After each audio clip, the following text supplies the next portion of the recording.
I want to ask you, are there consistencies where you see him? So like, let's say we have a square. Let's make this really simple. Let's say we have a square and it's a mile by a mile. So if you divided that in fours, you got half mile, half mile, half mile, half mile section. Um, do you ever in their quadrant? So do you ever see a deer associating to a quadrant maybe for a couple days, weeks straight, and then moving across, or do you see them just kind of zigzagging back and forth throughout that whole range? Day to day, moving rapidly typically. No, that's a good question. And one of the graphs on, I don't know if you want to pull it up. If not, it's totally fine. We can just talk through it. But it's the graph that shows daily home ranges, kind of at the 200-acre scale relative to. There's two bars on the same graph. I don't know if the other one's net displacement or. I think I might be. Oh wait, yeah, it's the one with net displacement. Oh, I just was at it. Nope. I think that was it. I think you just passed it. Not that. Right here? Yep, right there.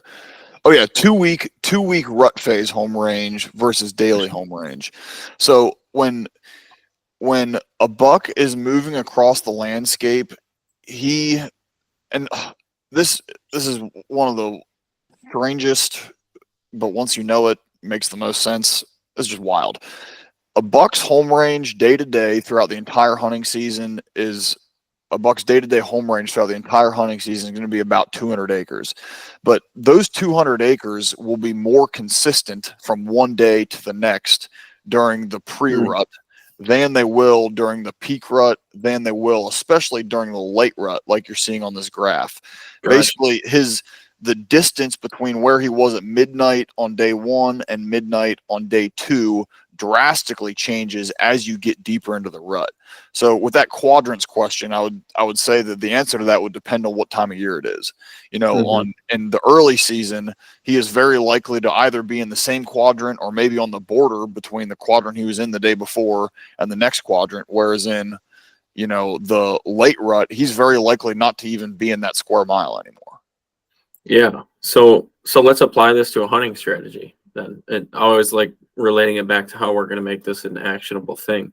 So looking at this graph again, guys, please check out the YouTube video for this. It's going to help ridiculously. But we're looking at the buck movement study from 2023, figure 16.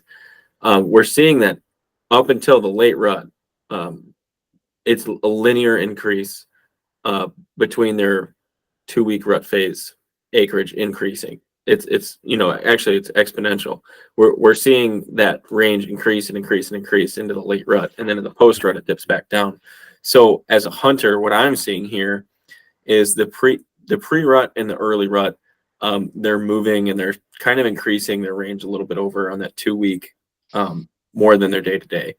And then the peak rut, they're increasing a pretty good amount. They're going from around 600 acres to just over 800. And then the late rut, me as a hunter, the range is doubling. It's making me feel as though they're starting to seek out the last does and heat. Yeah, that's what I get from this. It seems like that's much more drastic movement than when they're seeking the first does and heat.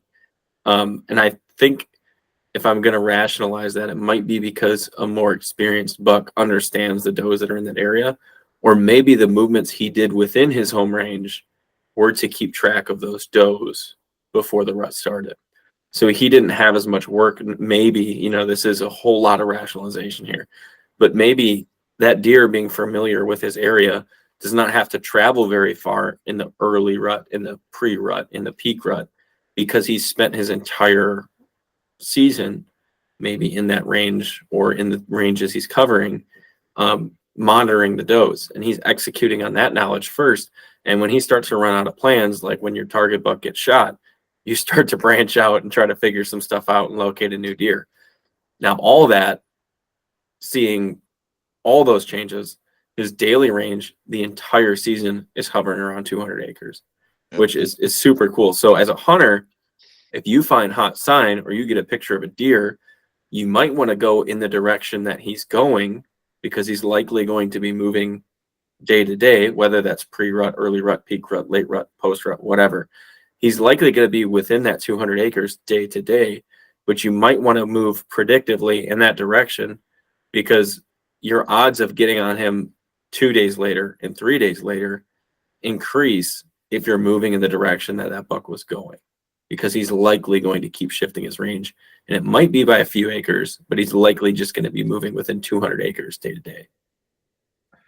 Yeah, that kind of goes back, I feel like, to what Jake Booth was saying a couple episodes ago when he was talking about during the rut time frame, if he gets a picture of a buck in an area chasing, like he will capitalize on it right away, because he has seen maybe stay with that doe for 24, 48 hours, but he's trying to capture that real-time data and hunt it then rather than wait too long. Yep, for sure. And I think the other side of this, and this data isn't in the extension publication, but it definitely complements what we just talked about in terms of as you get kind of further into the rut, and especially into the peak, and especially into the late rut time period, bucks really start covering a lot more new ground. So when you look at daytime, so let's just say hunting hours, movement rates, and nighttime movement rates in early October, for example, their bucks are moving significantly more yards during the nighttime hours than they are during the daytime hours. Okay. Now, when you get into early December, that gap starts to close. And keep in mind, I'm using these months in Mississippi rut months. Our rut is late December. Yeah, we're just starting to move into the rut. As you get into early December and especially mid-December, the bucks are not only are bucks moving more per day total, they're moving a lot more yards per day in total than they were in early October, but the gap between their daytime movement and nighttime movement rates is lessening. So your chances to catch that buck on his feet during daylight hours only increase for both of those reasons. Not only is he moving more during daylight,